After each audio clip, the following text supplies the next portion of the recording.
this meeting to order. We have everybody present except Donna, and she called in and said she wasn't feeling good today and wouldn't be here. So we've got a quorum. The next item on the agenda is the minutes from January 13. Are there any corrections or additions to the minutes? Seeing none, they will stand approved as read. Now, I was asked to tell everybody up here to turn your microphone on when you're talking and turn it off when you're not. So Tim, your job is to remind me to turn it on. I'm the worst offender. First item on the agenda is golf operations. Pat? Yes.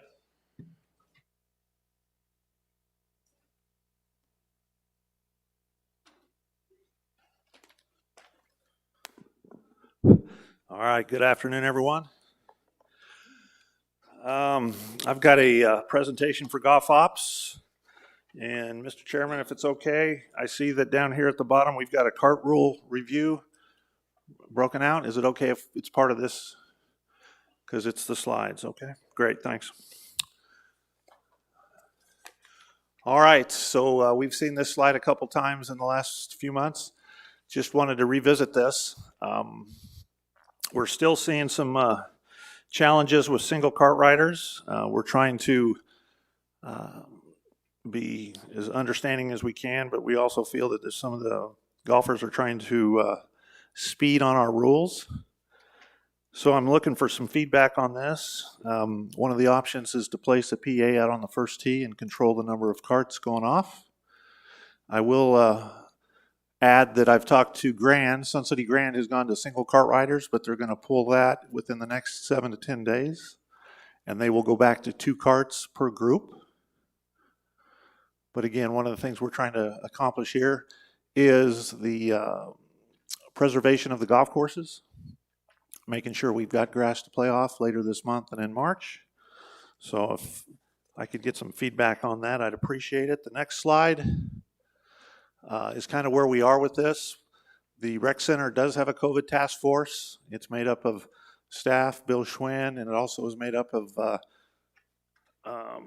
Arizona Fire and Medical Authority. They keep us abreast on what changes.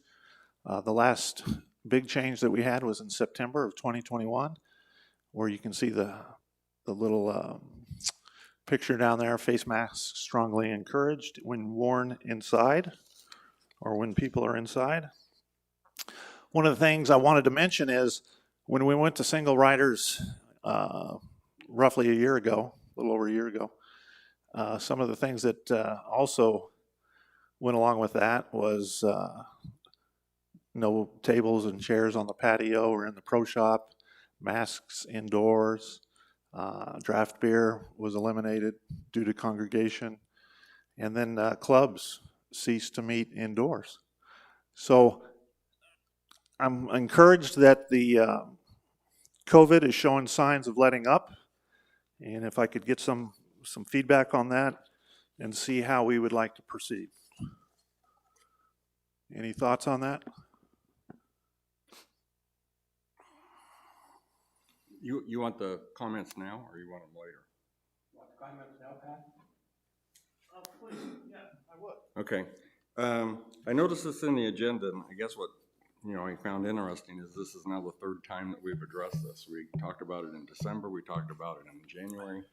Mr. Schwinn came before us twice already. I thought it was kind of cut and dried that the 1 cart situation would be up to the rec center board. That's kind of, I thought, how he let it be. But apparently you're getting a lot of pushback, or I guess that's the polite words from people. I would have other words. So it looks to me like you're kind of stuck between the rock and the hard place, apparently, which I don't happen to like. I either wanted you to be responsible or not, but I think you're getting caught. So bearing in that mind, with what you have proposed to us, you're either saying essentially do nothing and keep taking all the guff, or go to single carts But by doing that, of course, you take away all the tables, chairs, etc. Because if I refuse to ride with this lady in a cart, how could I not refuse to sit next to her? I see it. Or the PA thing. So I guess my thought, and I would like the board's support, we'll see if it happens, is I would like to propose to you that you take the PAs and you stick them on number one for essentially the whole day. And then they can take care of the cart problems. If 3 carts show up, they can ask the people if they know the rules, et cetera, If they don't, they can tell them to go back and get their money because this is the rules that we're enforcing. I would like you to try that for a month because I guess we'll be meeting next month, so who knows if this will make the agenda or not. You could give us what you think at that time. Obviously, you know, the PAs are responsible for slow play and other items, so that's gonna surface, I'm sure, because if they're stuck on number one. But either, I would like you to see that, do that, or, and I don't really like this, but I'll propose it, start charging everybody $20 more if they want to take their own cart, which actually is not what Todd's after to begin with, but we could start charging a bigger fee if people really want to take their own cart, if, you know, and that would help pay for maybe some of the damage. Probably not, but, so my first recommendation to the board is to have Todd put PAs on number one, try it for a month, report back to us, see what's gonna happen. All right, very good. I don't think I think you're putting the PA in a bad position by putting them on hole number one and telling them that they have to get into 2 carts. I think someone had brought up earlier in one of our prior meetings is that maybe we should come up with a different flag.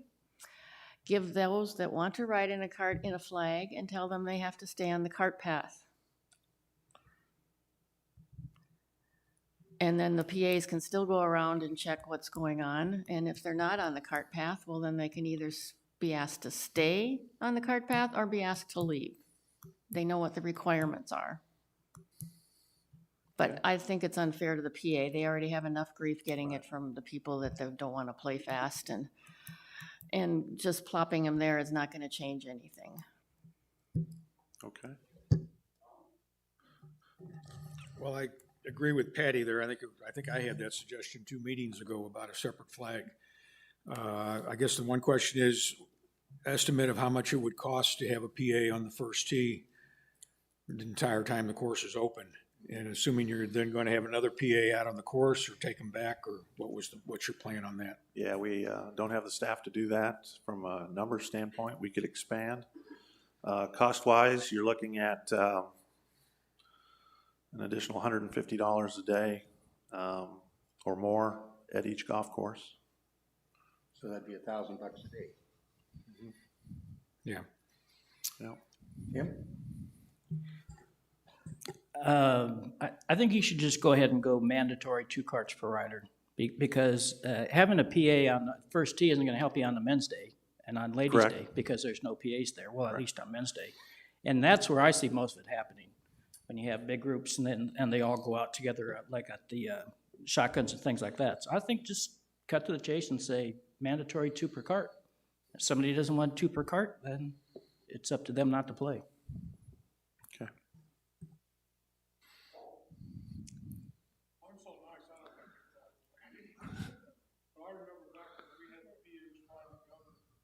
A lot of fights. Yeah. We had some problems with the PAs. Yeah, I guess I should have, my voice has changed. But get a PA who's too eager, or you get somebody who doesn't like the PA, and we had some fights before. I can't believe that a good golfer from Sun City West would break that rule, but starting off at the tee, you got them in the right way when they leave at the tee, and then you wouldn't have to put anything else in.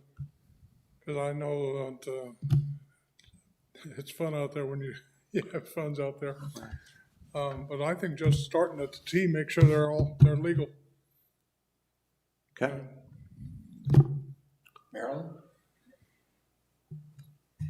And I like the idea of just the two people per cart. It's, I haven't seen any problems with that. And some of the people that don't want to ride with someone else, they end up walking. So, you know, that's always an option. Okay. I see we have two guests attending. If you want to make a comment, please come up, give your name, and state your rec number if you'd like to make a comment on this topic.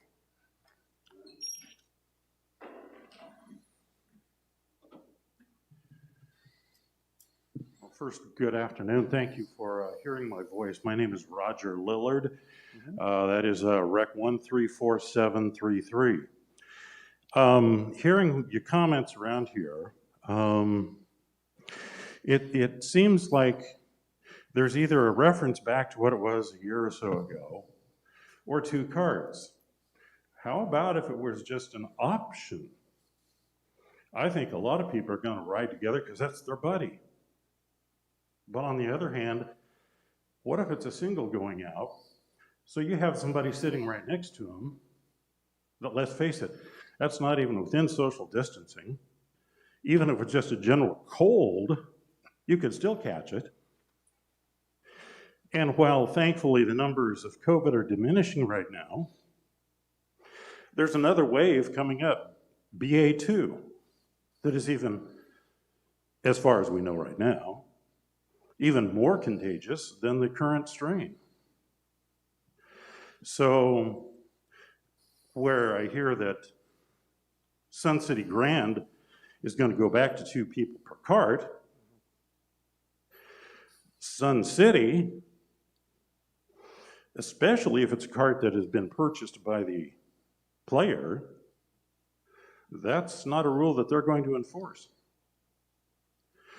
So I guess, really comes down to it. Hey, we all want to play on a nice course. Which has more value? Human life or grass seed? Thank you. Thank you. Comment back there?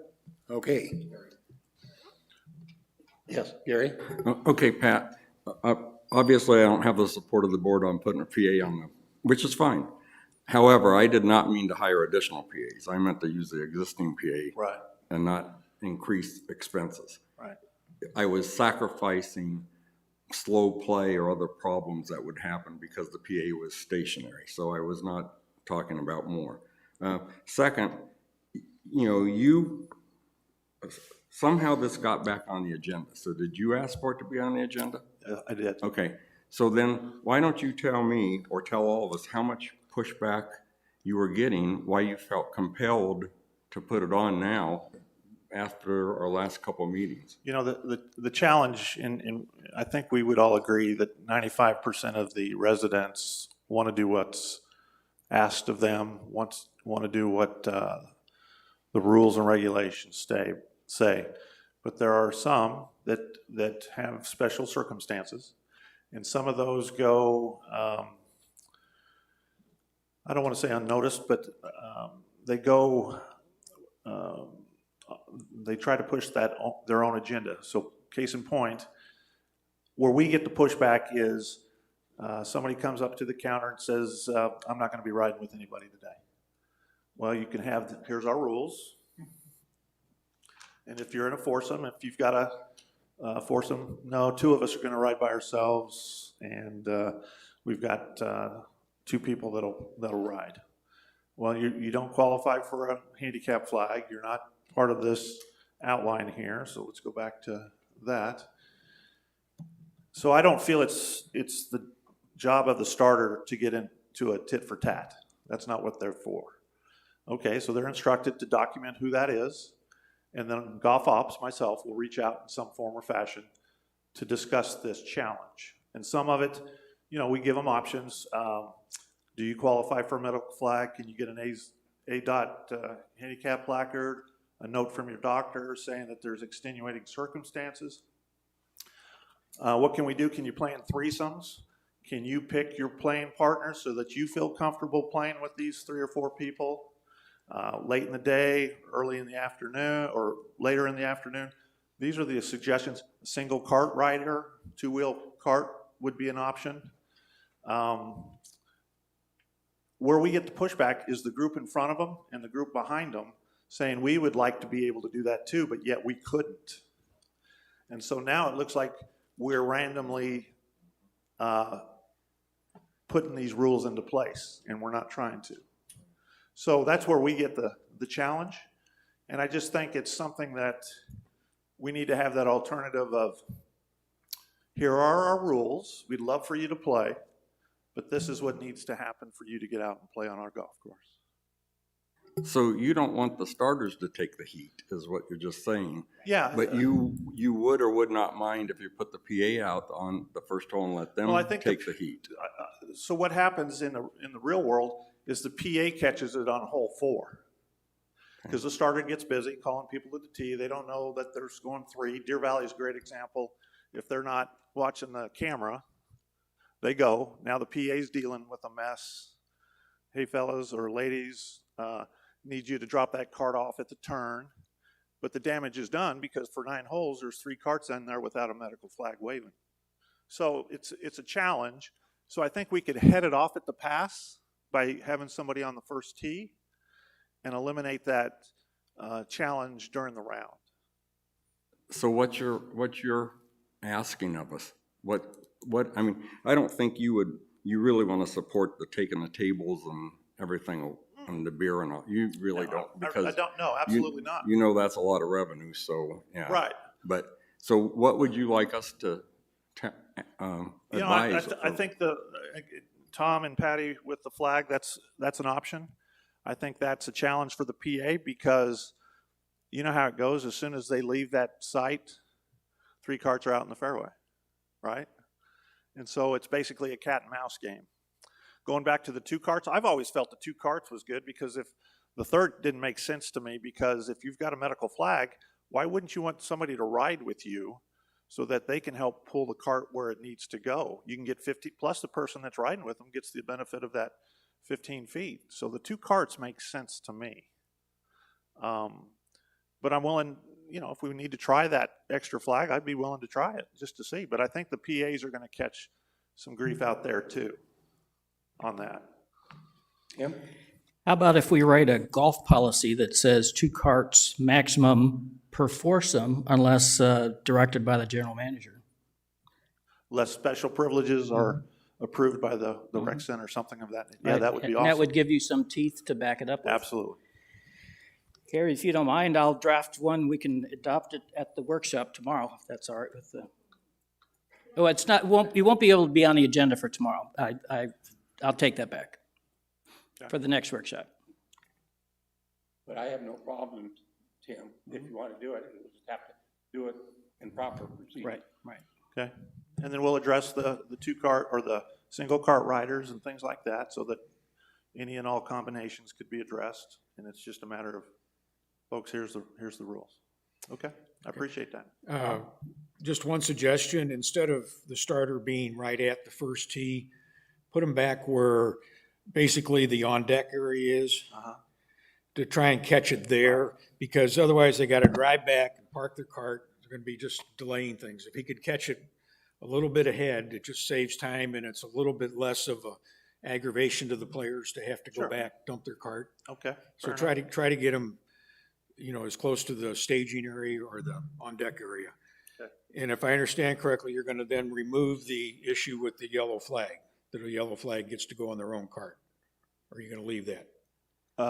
Correct. There wouldn't be a yellow flag would still have 2 players in Okay. that cart. Yeah. Okay. So did you get direction? Yes. I got direction? Yeah, sure did. Pat, do we really have that kind of a problem? Do we have that many out there breaking the law? And do we go to the clubs and ask the clubs to help support us? Yes. We do? Yeah, and in a day at a typical, at Pebblebrook, or let's say at Deer Valley today, they're dealing with it in 4 to 5 groups. And you multiply that by 7, you're at 35 groups. Yeah, so it's enough to say, and where the frustration level is with the staff saying, we have these rules, but there's some that are all over it and say, hey, thanks for the reminder. Let me go park my cart. Others don't care. Okay, that helps. Okay, thank you, guys. You get the information you need, Pat? I did. Okay, Okay, we'll let you go on. Tim and I will finalize that. All right, very good. Few other items that we have. We've still seeing a lot of turnouts for our tournaments. Final results for the two-person team scramble. Those are listed on this slide. We've got a couple of slides of winners and runner-ups. We're seeing new faces and as well as some regular faces playing, which is good.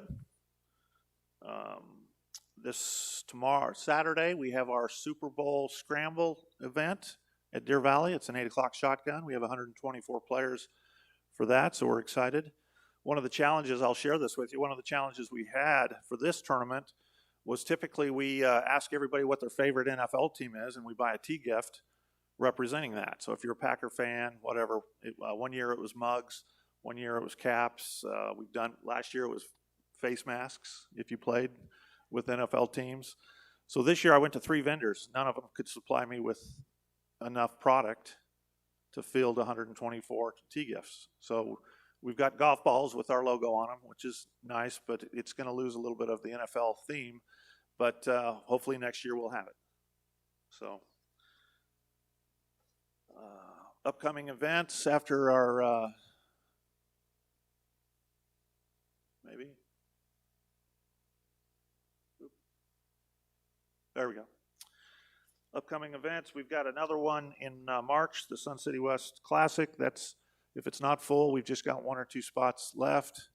And then we're going to round out the year with the end of March first annual Skills Day competition.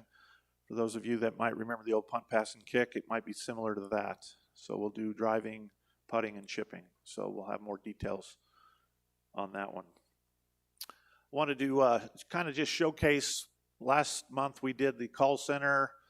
This month I've put a couple pictures up here of 2 of our 3 staff members of data entry. These are kind of the unsung heroes of golf ops in the sense that out of the 3 people that we have on staff, Bill, Tom, and Lou, one of those people are working every single day, 365 days a year. They're indoors at the golf operations building, overseeing the lottery, overseeing both the online component as well as the paper and pencil lottery program. They pre-book all of our times for group play. You might know the voices of these 3 people because they'll call you if you get bumped from the lottery. They're calling you right afterwards, trying to find a tee time for you. Yesterday we had a little challenge with Cox Internet, so we had a late run on the lottery, but Bill was a trooper and did what he had to do to finish it. Just a lot of touching of tee sheets, creating tee sheets. So they sometimes don't get the recognition they deserve, but they're a great crew. I will say that I'll mention this because we're experiencing this, and some of you might be experiencing this. There's really 2 components. We've got the tee sheet where you put your rec number in and book a tee time, and then hopefully you're getting an email, right? So that's been working great. That's part of the totally component that resides on property. Right now we're struggling. 10 to 15% of our residents, our golfers, when they go through the lottery, aren't getting a confirmation or even a request acceptance. And that server is housed out of state, and it might even be out of country because the company we use is a Canadian country, but they have a U.S. office as well. So what we're seeing is that all of those emails are being sent, but if you would go to your portal and look under your itinerary, you should see that confirmation there. The problem is you're not seeing it as a group, you're seeing it as individuals, and we're hopeful that in the next week or 2 that'll be rectified, but we're still working in that area. Real quick, just history of golf rounds. I just wanted to throw this up here because we create these slides every once in a while, and this is one that I like to review because it has the last 4 years of numbers. And you can see last year we did 326,000 plus rounds, which was about a 16% increase over the prior year. We're averaging 4-year track of 296,000. Thing that is, decisions are made on these things. This is how a PA schedule is made up. This is how we try to do the scheduling for staff, in the sense that if we were doing 12 or 15,000 rounds on each of these golf courses, PAs, cart rules might not be as important because the traffic's not there. But when you're talking anywhere from 50 to 56,000 rounds, things need to be adhered to as best we can. And so we're excited. We're seeing a lot of growth in twilight and super twilight rounds. And that's a big push why we're seeing this play. So just wanted to share that. And that's all I have. Any questions for me? Just one suggestion, in the rec center news. Yep. I think this would be something that would be beneficial to put in there for people to see your historical round record. I mean, you may not have to do all 4 years, but, do something like that. People ask, they're curious, how many rounds are we actually doing, things like that. Okay.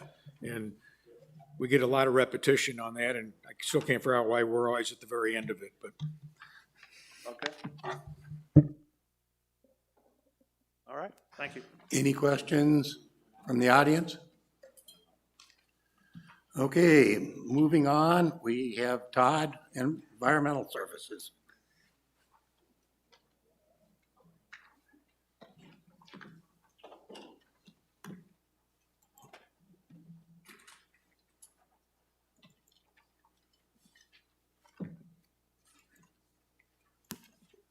Great, thank you. Just got a couple things today to go over. I did hand out a timeline on our Grandview turf reduction and irrigation project. I just updated that this week, so a couple changes, but I'll go over that in just a few minutes.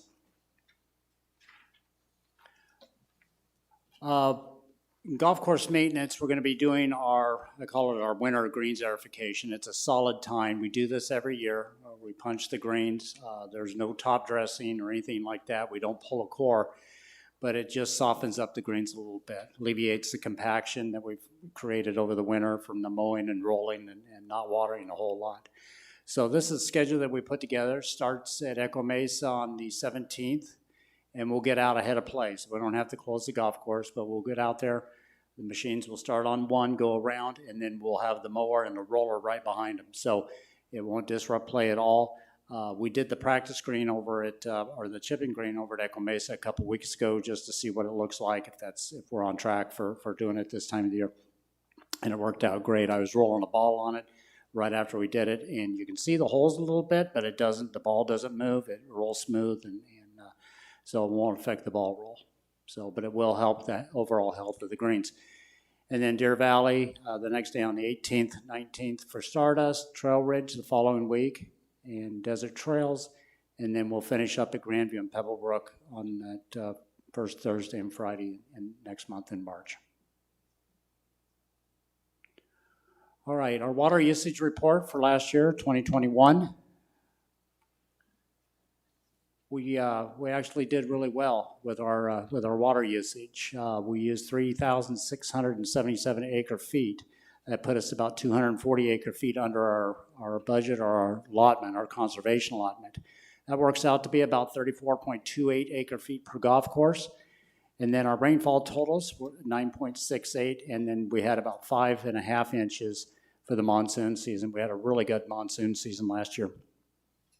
And that's what really helps us out, those summer rains. That's where we save all the water. We save a little bit of water in the wintertime, but we're not watering that much to begin with.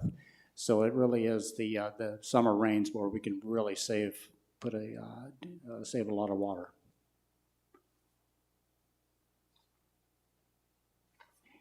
And then just a water usage history over the last 15 years, starting with back in 2007. And you can see that 2010, we were under our allotment a little bit. And then starting in 2013, We've been under our conservation allotment for 9 years in a row, so we're doing really well. And for me, this kind of tells a story about some of our projects that we've been doing on the golf course, our water conservation projects, the shoreline, the irrigation modifications that we've been making, new pump stations, training of the employees, and a number of other things that we do day in and day out to conserve water. So I think this really tells the story that we're making a dent in our water usage, and those projects that we're doing are finally paying off. And then I picked up this chart from the flood control district. It's 27 years of rainfall. The blue line is the overall for the year, and then the orange colored graph there, or the color, is part of the monsoon season. So it's kind of interesting. And again, that's where you see those years where we had a lot of rain during the monsoon season. That's where we had a lot of savings and were able to stay under our conservation allotment. All right, any questions on water usage? All right, and then the last thing I have is our irrigation and turf reduction project timeline.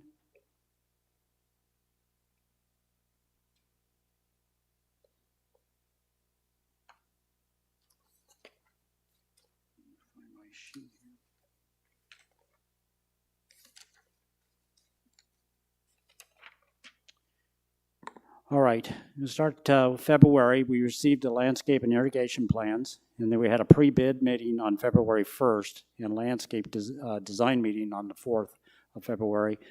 We have a bid meeting that's scheduled for next week with the 3 contractors, and then in March, we'll select our contractor for the project. August 2022, we'll install the new pump station. March, we'll go ahead and install the road crossing main lines. And we kind of moved that back a little bit. We were going to do it this April and May, but it sounds like we can actually save about $30,000 by pushing it out and doing it in March of 23, because they have to come out and set up and everything, and then they got to come out anyway and do that. So it's just a one-time setup. So if we were to have them come out in March and then they pack up and then they come back, so we're going to save some money on the project by doing that. And then April 23, we start the actual project of irrigation and turf reduction. We'll close the golf course on April 3rd. The back 9 will be open. The back 9 will be closed at that time. Front 9 will be open with the driving range and putting green. And then on May 29th, the entire golf course will be closed. Project completion date, we're looking at about August 18th. And then the golf course will reopen after the fall overseeding on Tuesday, October 24th.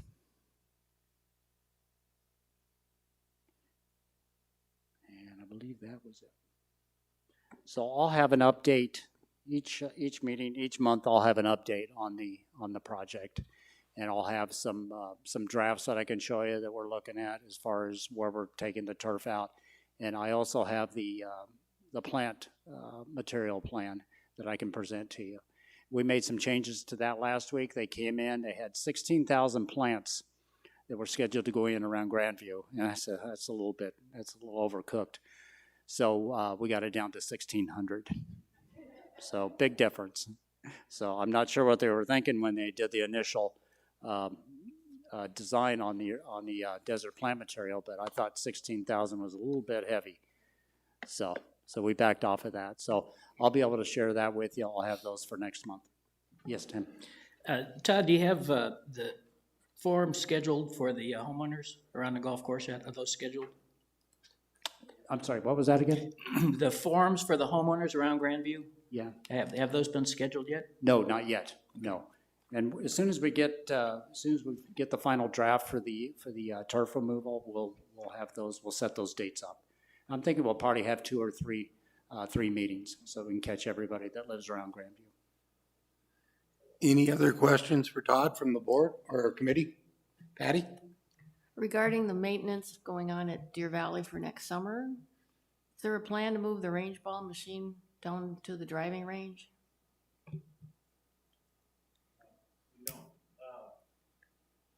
We don't have any scheduled electric projects over there. The ones that are on the range, like Grandview, Pebblebrook, both of those have power that were put in. usually tied into some parking lot paving projects. So no, not yet, but that's a thought, absolutely. Takes up some patio space, doesn't it? Yeah. Any other questions? Any questions from the audience? The only thing Pat did, I had a call from a gal from Deer Valley. Did she get a hold of you? Lives on a lake and had some issues? Okay, well, I've talked to Todd a little bit, so we'll meet afterwards. Number 7. Hole number 7. I don't know which hole she was on. Okay, next item, golf budget and expenses. Pete?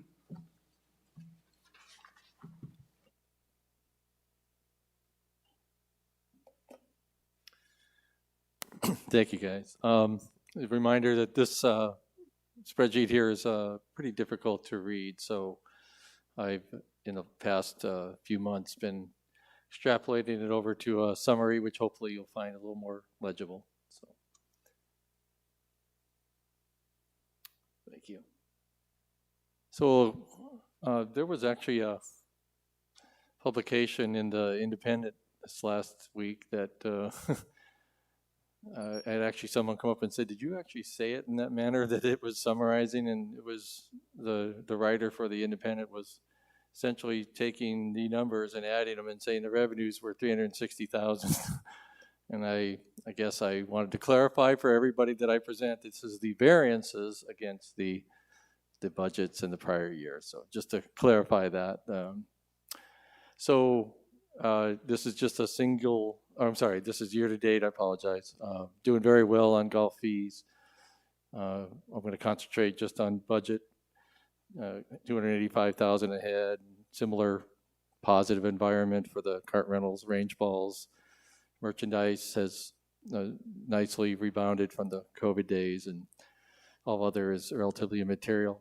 The rounds played that Pat references is doing solid. A little bit of deterioration on the outside play and the resident rates, guest fees against the expectation. But this is the one time I will reference the prior year.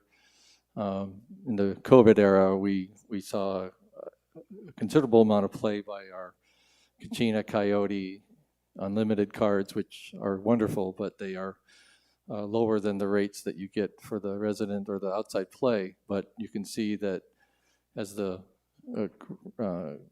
conditions have changed with COVID, that we're experiencing a rebound in our golf fees per round. So any questions on what I just said there? So Yeah, I have a question, Pete. Why is this just through November?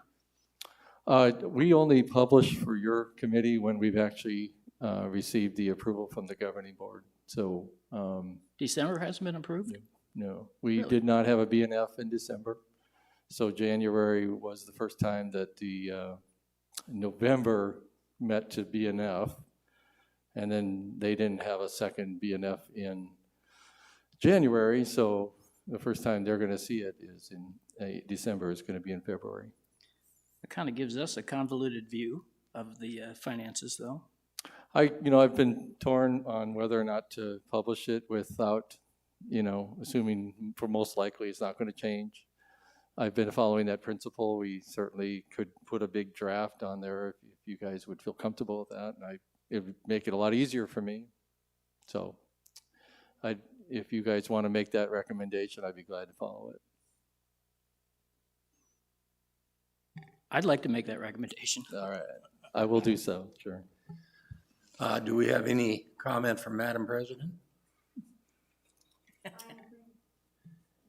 Yeah. Does quite anybody right. have any objection to it?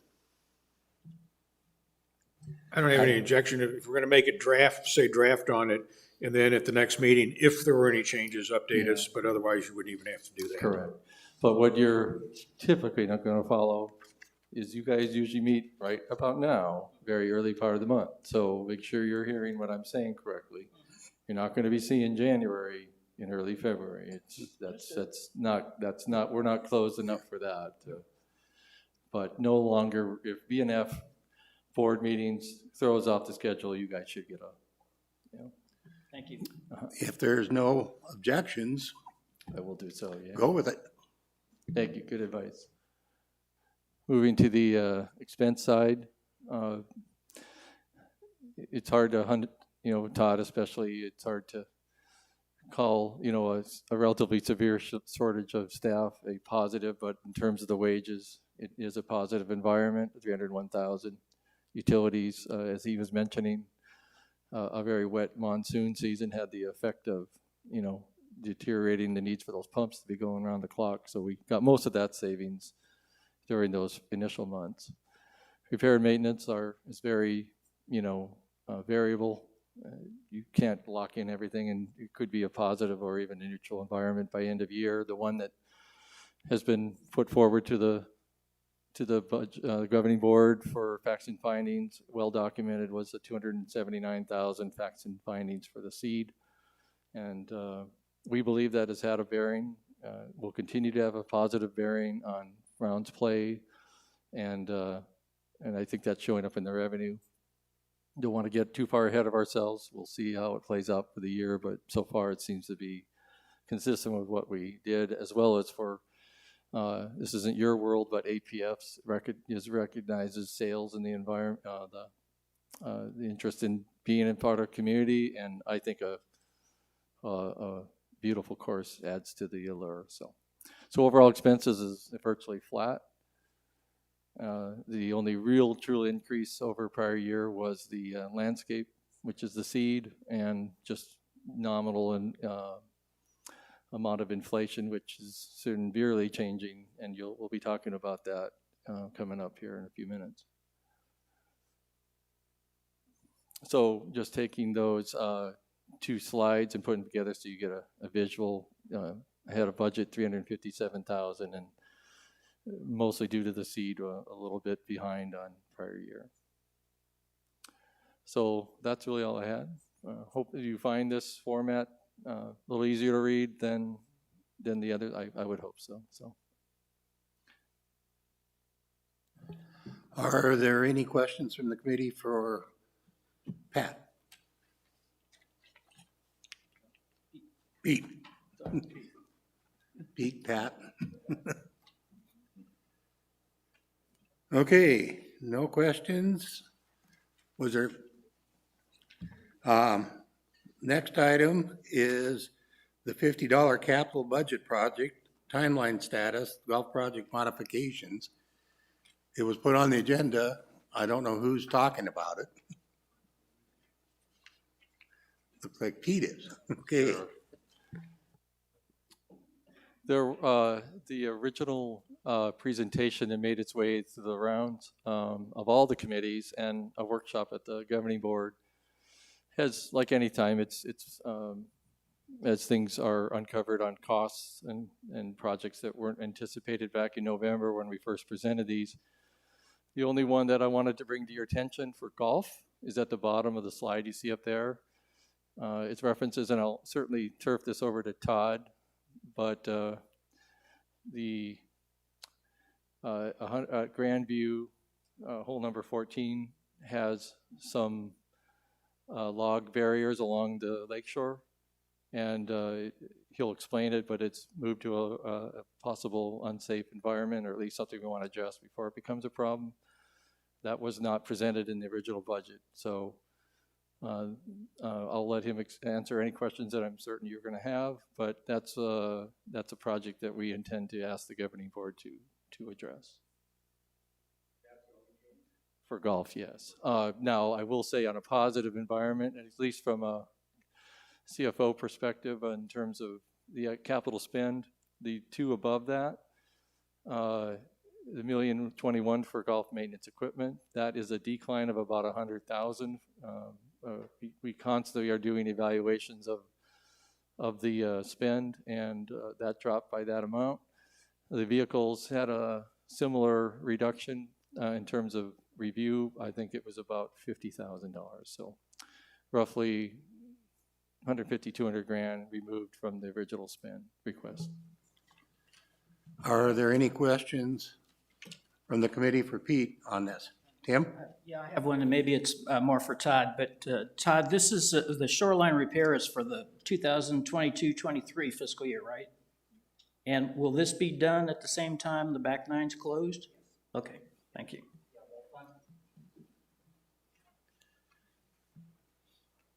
Yes, we'd like to fund it in this upcoming budget, but the actual project we'll do when we're closed for the irrigation project.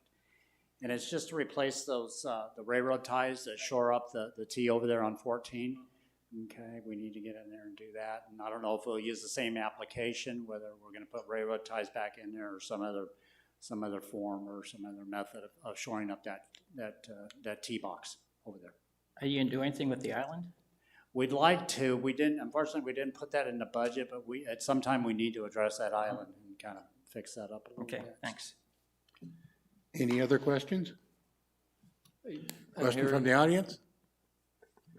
I Okay, believe it's probably being Mr. Obvious here, but I cringe a little bit sometimes in my seat down there, knowing that we've got 2 Sentinel events before any of the Grandview happens. Board member Tim, Sue over here, Harry, yourself, none of this has been approved yet. And a Sentinel date is also, he referenced February 18th. I get a little sweaty palms right now about, what has this inflationary environment, shortage of staff, what's that doing to the pricing? So we hope, but everyone knows in this committee that we don't go ahead with any of this, except for the approved pump and the main lines until that's approved, so.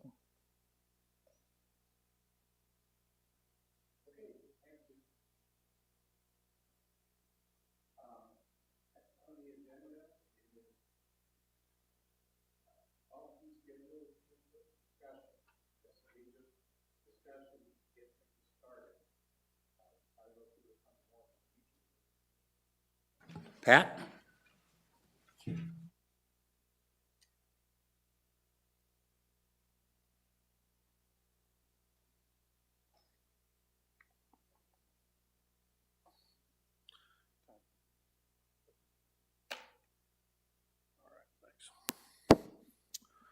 All right, this is a discussion on, and definitely one input from everyone concerning this current state of affairs of expenses, budgets, some revenue. But this is a few slides up here that we've put together. Just want to bring to everybody's attention on this first slide, Sun City West, Arizona's premier active adult golf community. That's what we are. And a couple examples of that. There's Deer Valley number 9, good example of the quality golf experience that Sun City West has to offer at very competitive prices.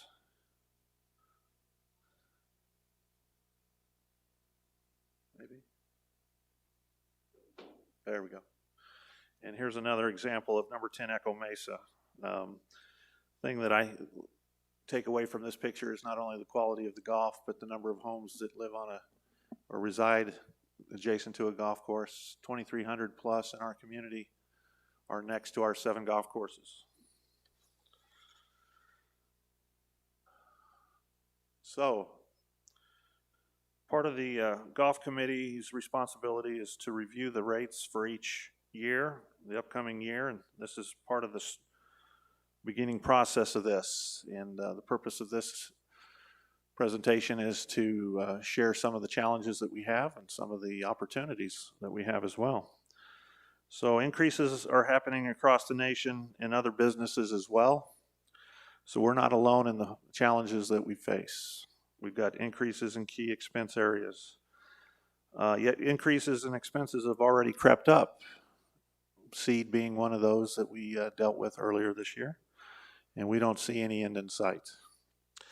Not only are we competing for customers, we're competing for good employees. So just as a reminder, last year, our golf rates stayed the same. We felt that with the COVID and other unknowns of the economy that we needed to keep it where it was.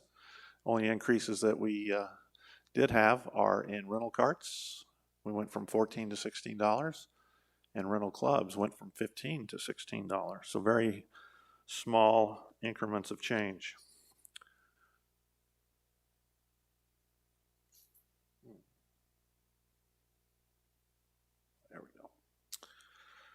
So golf-related salaries and benefits. Minimum wage increased January 1st, 5.3% increase. But we're also facing the Amazons, the McDonald's, looking for employees as well. In fact, we just saw a posting for Panda Express, your favorite local Asian cuisine, $18 an hour for employees.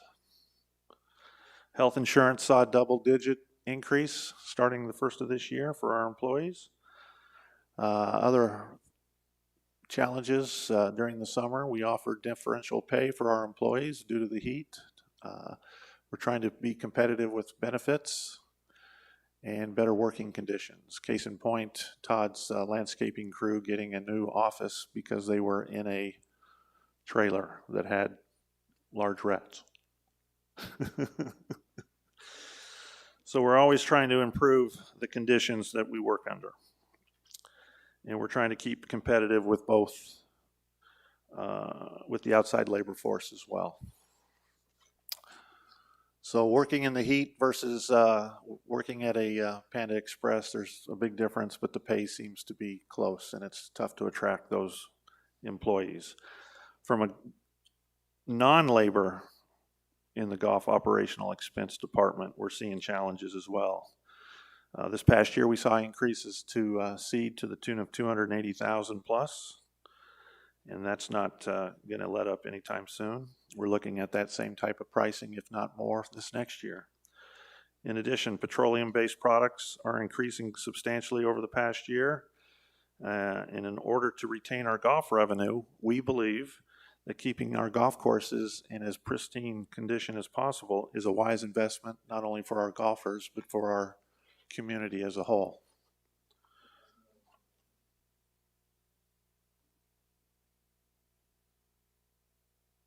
Okay. Oh, okay, thanks.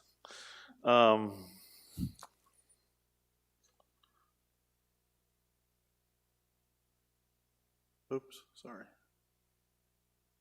There we are. So yes, we did have increases in the ryegrass. They're showing no signs of letting up. And then all of the petroleum-based products, a lot of them fertilizer, chemicals, things of that nature are creeping up as well. One thing that also comes up every once in a while is contract labor. In fact, some of Todd's projects, he shared with me that this last year he was very concerned with getting them finished because not everyone's showing up for work that he hired out to work. And so that was a threat. Okay, are we on cue here? Are we good? Okay, thanks. So you saw this slide earlier. One of the things that I want to draw everybody's attention to is that 4-year average of 296,000 rounds. It's on the increase. Our current numbers are on track to improve our 4-year average. So our numbers this year are above that. However, we have some threats that are out of our control, and we want to share those with you. So assuming 300,000 rounds as our budget number, we feel very comfortable with that, using the last 2 years to budget going forward. But we know that there's outside forces and risk factors that could negatively impact rounds played. Those are weather, the economy, what is COVID going to do? Is it going to get better or worse? Local competition, and interest levels in golf. We deal with these every year. Competition, all of these, overseeding, price structure, all of those are outside influences. If COVID has less of an impact a year from now, what will happen to the rounds of golf? So, going forward, in general terms, we're proposing the best way to offset the majority of our increases in golf expenses is to spread the green fee increase over the entire year of the golf population. By adding $2 to each round, the end user, which is the golfer, is bearing the brunt of the golf operating increases in the expense. So I've put up and I've got copies here if anybody wants one of these. I've put up a slide. These is our existing rate sheet. So in general terms, and this is just in general terms, if we added $2 to every one of those price levels, we increase the unlimited card rate. That would be the only one we'd really look at, but with the exception of we're looking at Twilight and of course the public frequent player rate. If we added $2 there, we would get to the $600,000 that we're concerned about. Here's a slide of a comparison of residential rates for the local communities around us. Pebble Creek, we've got Sun City Grand, Sun City. These are the rates that our residents pay without a card, an annual card, and you can see that we're still a great value compared to our competitors. The next slide is guest fees, people that don't live in these communities, and what are they paying on an individual rate. You can see that we're still very competitive in this area too. So outside play is to us is well, I won't say well over, but it's over $2 million in green fees and card fees to us. We don't really track the ancillary revenues such as beer and range balls through those outside play, but we know it's there. So we're very cautious with increasing there, but I think there's still some room to increase rates there. And other options.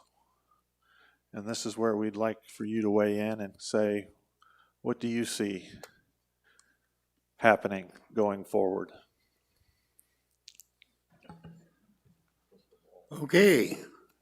Pat asked the question. Do we want to start with Patty?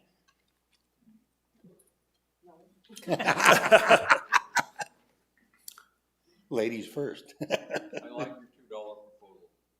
Very neat, very clean, very simple, very easy to implement. So I guess I'm for it right from the start. Okay. It needs to be increased. I mean, you can't. Absolutely. I mean, everything is going up. I just got a call today. They're coming out to do the weed spraying, and she said, oh, it's gonna go up $5. I said, well, that's expected.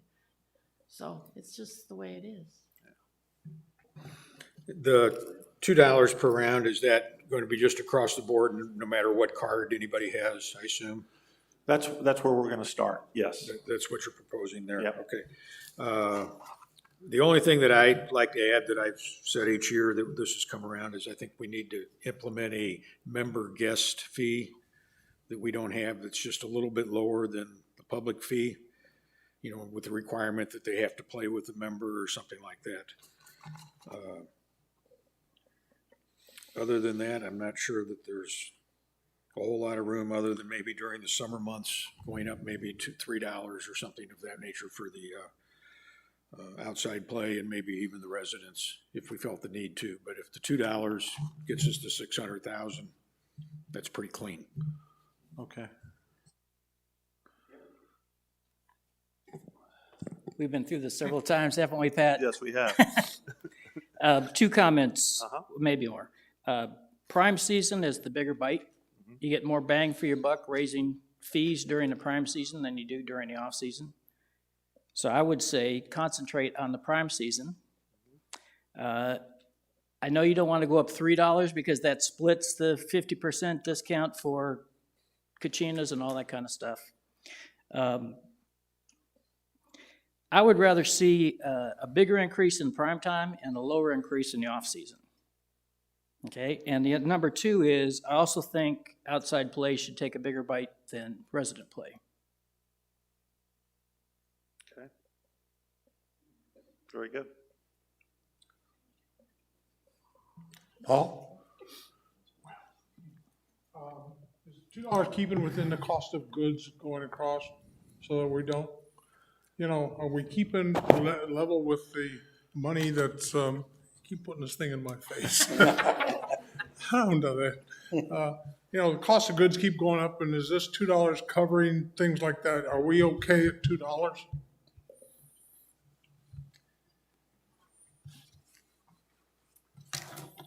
Well, first of all, very much value the input. All these suggestions are some considerations we had. I think you mentioned clean. We were kind of viewing that. You mentioned that it covers the increased costs. We were viewing that.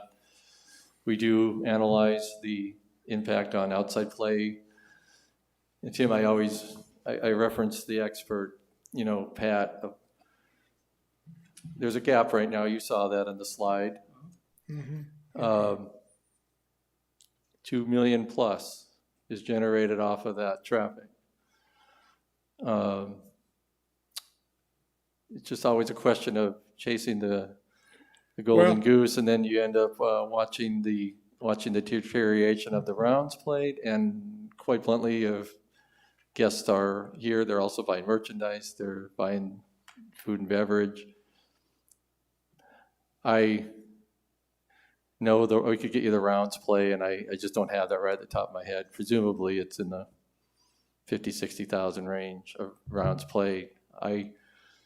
It's a balancing act that I'm not willing to say no to, but just always know that it just adds to the risk. And is that $1 more to get 60,000 worth potentially exposing ourselves to a deterioration in the baseline? It's just something we want to make sure that, but I respect what you're saying on the rate percentage. This wasn't brought up in our slide, but it's about 5% when you take the resident rate, or you can even apply it against some of the Kachina card rates and the Coyotes. That is actually below what you might have seen published today of a CPI increase of 7.5% on a more broader based time period. 5.8 was the CPI for the whole entire year. Social Security, similar number. Minimum wage, similar number. So, and then sadly, Todd just presented to me, this is not Houdini type numbers. He actually has his usage for the nitrates, all the fertilizer chemicals being oil-based. Should become no surprise that they're actually not just 30, 40, 50% up. They're like 70, 80, 100% up. So that 600 grand is if you want the condition of the courses to remain the way we are. And I believe this committee, when we presented the facts and findings, the governing board, what word am I saying? The 9-0 a vote. It was, come on, unanimously passed. So everybody supports the conditions of the courses. I think those that see it for what they are, it's a good course condition, adds value to the community. And in the rounds play, I think reflect that. So this is a fluid document still, but the expenses have been presented by all the managers. These two have their own section, and a hefty amount of that increase of the 600 grand was the new fertilizer cost, and he can expound on it, but the seed is not going down. And in fact, you could argue it's not going to go up by 280 grand, but it is going to go up. These are the realities we're facing.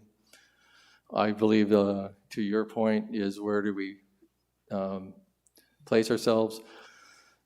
I did a little spreadsheet that I don't have for you, but off the top of my head, 3 years ago, the golf income statement was about $1.5 million negative contribution. That was in 2018-19. 2019-20 was the inception of the COVID year. We shut the courses down for 3 months, outside play, all that, you know that. Went to about a $2 million negative margin contribution.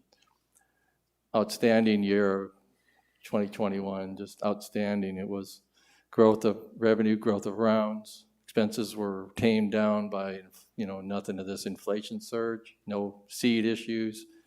Went to about a $600,000 negative contribution. We're projecting this year to be at about $1 million, a little bit about $1 million run rate. The budget is firming up, but it's certainly not for you to see. I don't mean that in a negative way, but the BNF sees it, first, your role is to give a broad outline that you think this is a reasonable recommendation.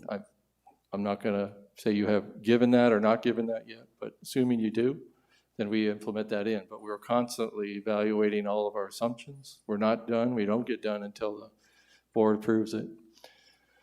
But with this cost increase offset by the rate increase and keeping our rounds play neutral, our income statement is still about 1.1 million. So we're staying stable with the current year, and we're doing better than some of the comps in more recent years. Well, I wasn't questioning the $2, but $2 is a number that non-budget person would look at and say they just pulled that out of their ear. $2.10 wouldn't bother me, but $2, you look at that and say, $1.99. It's funny because Tim was bringing up that and I guess I should clarify this, Tim. It's not locked in, but I like your idea, first of all, of maybe doing seasonal adjustments to get it back to the 2.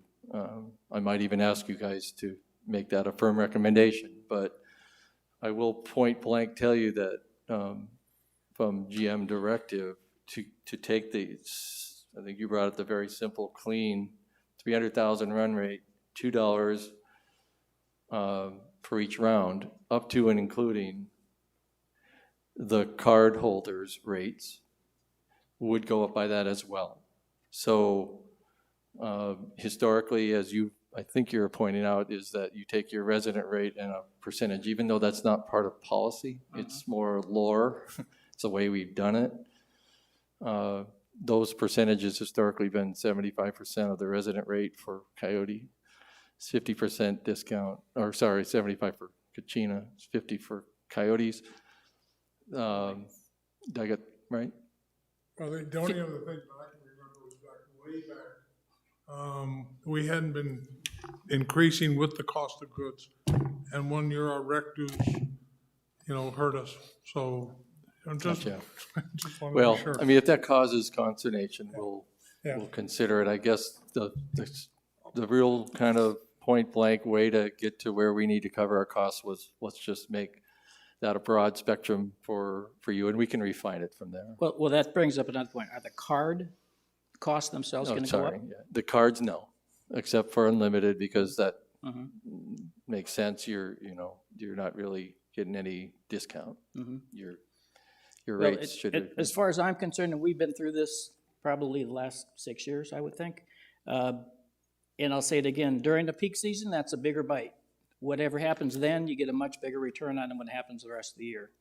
And not to foreshadow anything else about what's going to happen with the budget, but you're going to have to sell this. Okay. You're going to have to sell it to the residents because they're going to take another big increase. So What was the word you said? Big increase? big increase, yeah. Oh, sure. Does an age break get us here or something? No? So I think the story is prime season is going to go up more than the year-round season. Cards are going to stay the same, okay? Outside play is going to take a little bit bigger bite than inside play. I think that's a much more palatable story Okay. to sell with what else you're going to have to try to sell. Okay. Okay, we still got Marilyn? Well, I like the idea of the keep it simple, the $2. And I don't like the seasonal change. But if there needs to be it, I think that the outside players should be paying more than your current residents.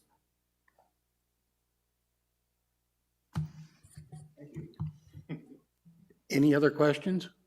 Todd?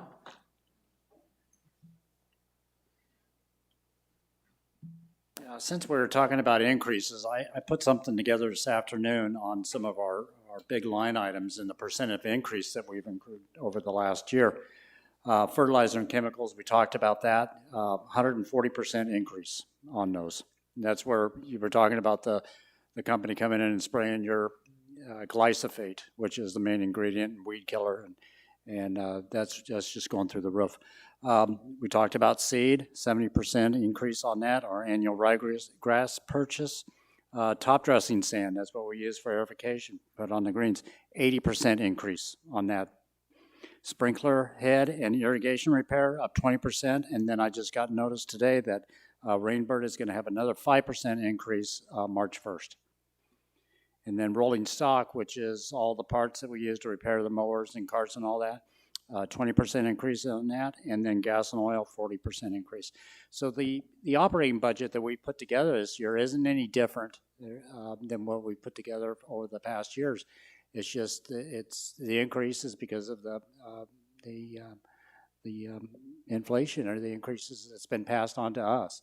So when you see that, we're not doing anything. So we just want to, the agronomics is the same that we put together for our operating budget, and it's just these price increases, it just keeps driving up the operating budget. So, but there's no nice to haves in there. It's just that budget that I produced this year for our operating is to maintain our golf courses as you see them today, and that's the bottom line.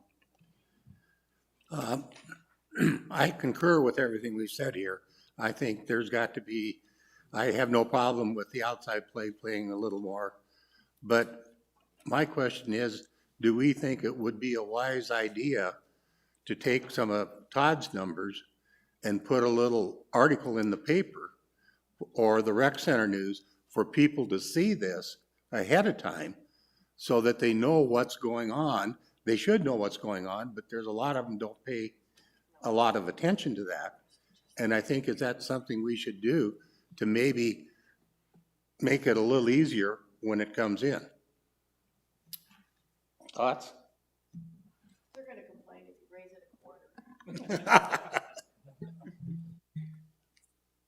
I don't think there's any question that the rates have to go up. I mean, just looking at what's happening around us with the inflation that everybody sees, that to me, it's a matter of how you sell the story. Okay. So.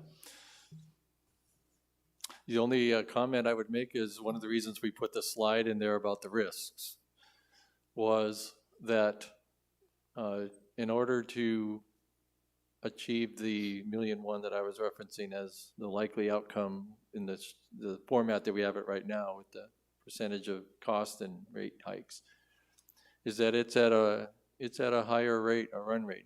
He mentioned that, but to focus in on it, the rounds play is budgeting at numbers that historically 3-4 years ago were not achieved. We've had months of no weather impacts. Even frost delays have been minimalized this year. The economy, you know, we always mention it, but maybe not so much in retirement, I don't know. But the outside play, economy, it was to sour in any way, or COVID impacts.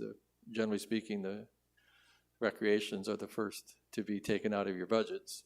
Presumably that would impact us.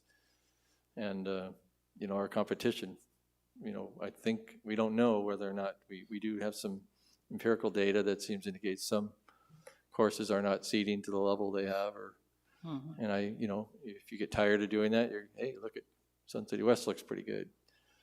And an interest level is brought up.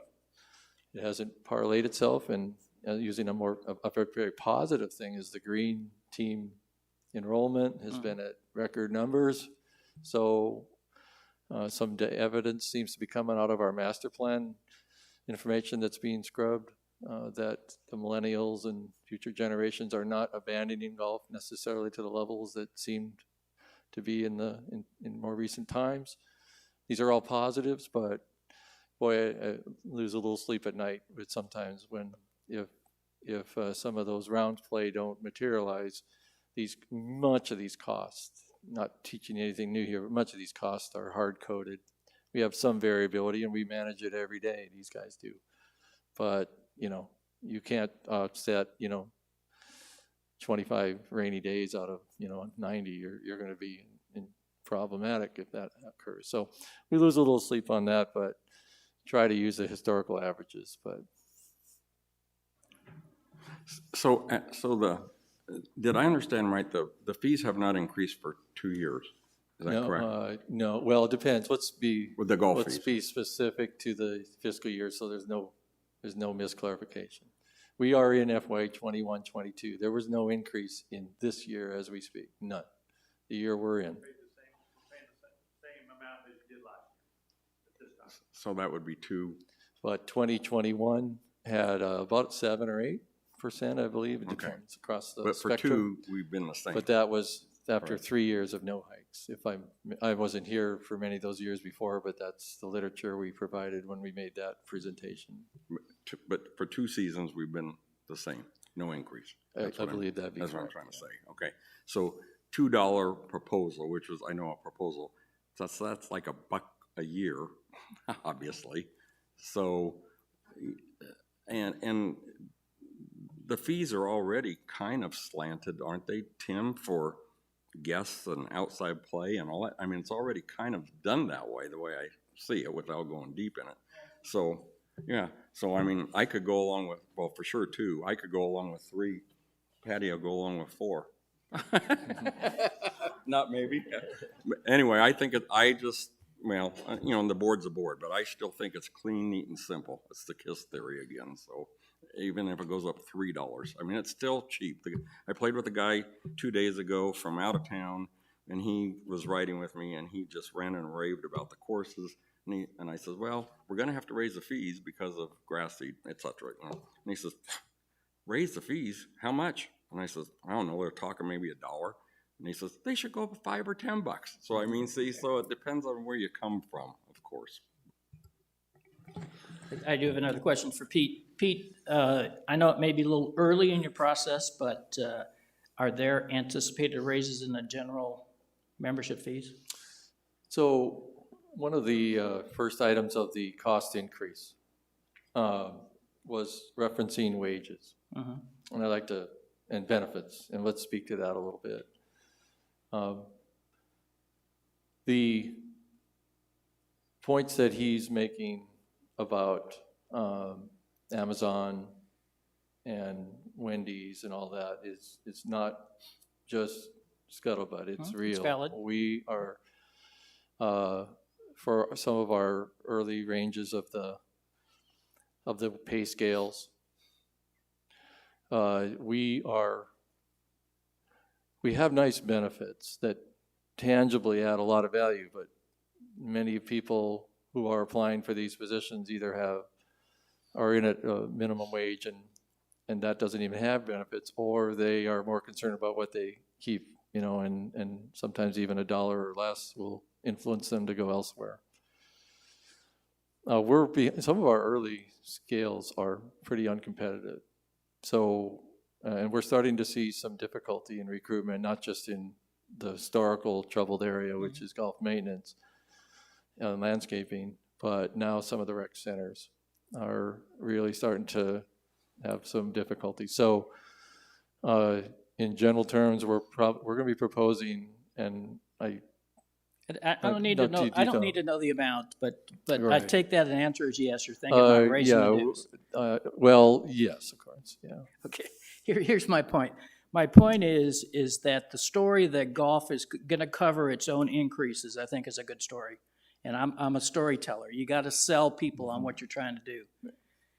I think that's a good story, particularly if they're looking at a, who knows, sizable increase in dues. Okay, to say, okay, this is just for the rec centers. This is not golf, because some people say, I don't want to pay for golf. Okay, I get that. The story that golf is going to cover its own increases, I think, is a good story. Okay, how we get to that number that you need to do that, I think is up for debate or discussion.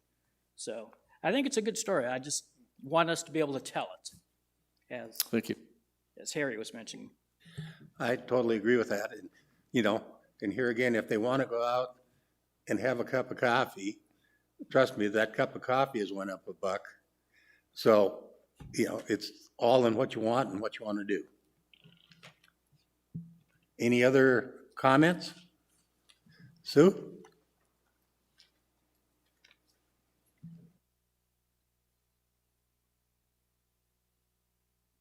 I'll just reinforce what I think that Tim and Harry have already said. It's important that people that play golf support the cost of the golf. And I think that you get a lot of feedback. I mean, all of you are golfers, so of course you don't want the rate to go up. And you've been very understanding in realizing that it does need to go up. But I think it's important that we think about people that don't play golf and the concern that we should be going in the hole all of the time just to support golf when not everybody here plays golf. So I think the story absolutely, Tim, is correct. It needs to be people are playing golf are helping to do their share to pay for the cost of golf. So I think you're right on spot with those comments. Any other comments? Thank you. The next item is golf cart rules, which we went over. And then the last item I've got is outstanding issues. Are there any outstanding issues that need to be brought up at this time? Seeing none, then we'll go to committee comments, concerns, questions. We'll start at the other end this time. Marilyn?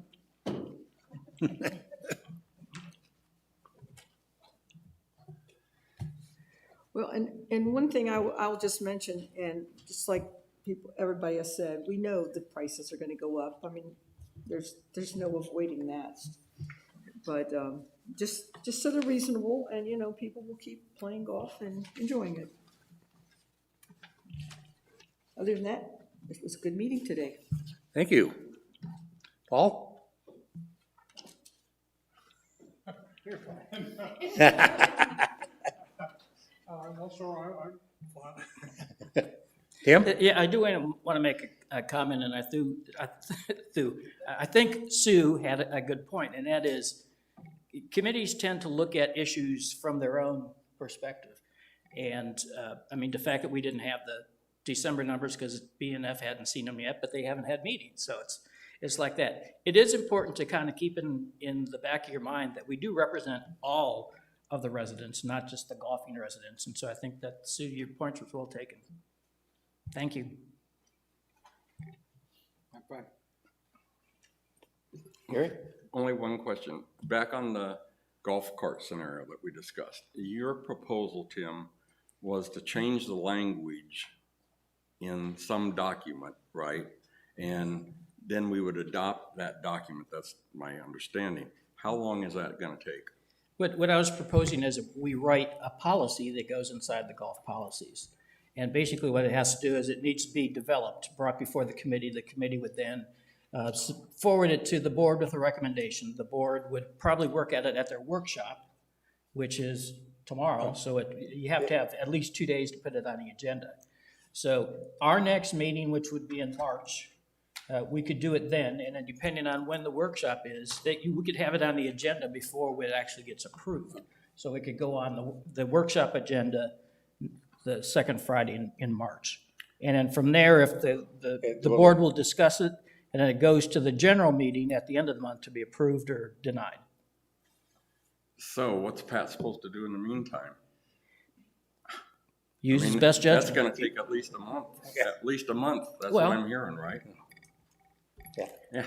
And So that's I the mean, he's a procedure. status quo, and he asked us to actually come up with a solution today. That's why this was back on our agenda. Well, Pat can still make a decision to how he's going to operate. I mean, that's still within his operational bailiwick. I think basically what he was asking for, if I could put words in your mouth, is he wanted some guidelines so he doesn't have to be out there on his own just making a decision. And by having a board policy, that will give him the direction of where he needs to operate. Pat, does that give you So anything to else? Gary, to your point, yes, tomorrow we're not changing anything. But knowing that we're working toward a solution is going to go a long ways. It might not happen as quick as any of us want it to happen, but at least we can start educating people. And, there's still going to be challenges the day after we put this into effect. We're still going to have to fight that battle, but hopefully we can get to a place where we're not talking about this in April, right? April or May. Right, but he was proposing something which I understand, that put some teeth Yes, into that's a exactly policy, right. Right? But now for the next month, approximately from what I'm hearing, there's like false teeth. you're just stuck with doing the same thing you've been doing. So you're gonna have your starters take the same heat that they've been taking, et cetera, because you can't do, there's no more teeth in that policy. Not any more than yesterday or today, Correct. but we're working in the right direction. Okay. And I'm good with that. Can I ask you a question on that? Way back when, we used to, members here used to ride with your PAs. Just out to see what, are we doing that now? Should we? Would you welcome us, or would you chase me off the course or something? We'd love to have it.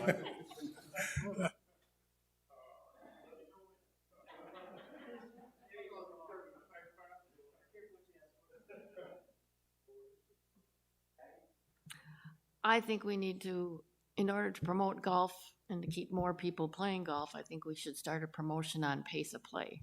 There needs to be a lot more, excuse me, information, signage to promote how long it should take to play a round of golf at a regulation course and an executive course. Right now, it's nobody cares. So if we had some promotional information, a brochure or something, because they don't read their scorecards, so that's not going to work. Maybe handing them something, but I think there needs to be a big promotion.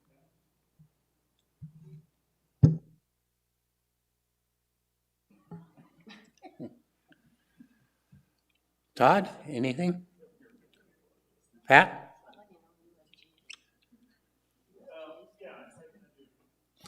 This time of year, it's always interesting when we start talking about budgets because there's two sides of the budget, cutting or controlling expenses or increasing revenue. And I'm always landing on the side of how do we take advantage of opportunities? And it comes up every time, but I just want to make sure we're all in agreement here. Additional revenues could be created by trail fees. We don't want to do that, but I want to put it in perspective because 7,600 golfers in our community. I got to believe 90% of them, if not more, have their own cart. Portobello, private club on the outskirts of our community, charges $840 a year for trail fees. I'm not saying that's anywhere where we need to be, but it's also something that I think it's always good to discuss to get everybody's pulse. Is that a source of additional revenue? If you charge $5 a month, $60 a cart in our community at 4,000 carts, you're looking at $240,000. But on my side, I have a tough time managing that because we would have to be able to identify that cart. We'd have to be able to make sure that Gary Giebelhaus paid and what happens if he doesn't pay and all those good things. So it's just an opportunity down the road. And then the other thing, as far as controlling expenses, Sun City didn't overseed 2 of their golf courses this year, and they didn't do it last year, and they rotated.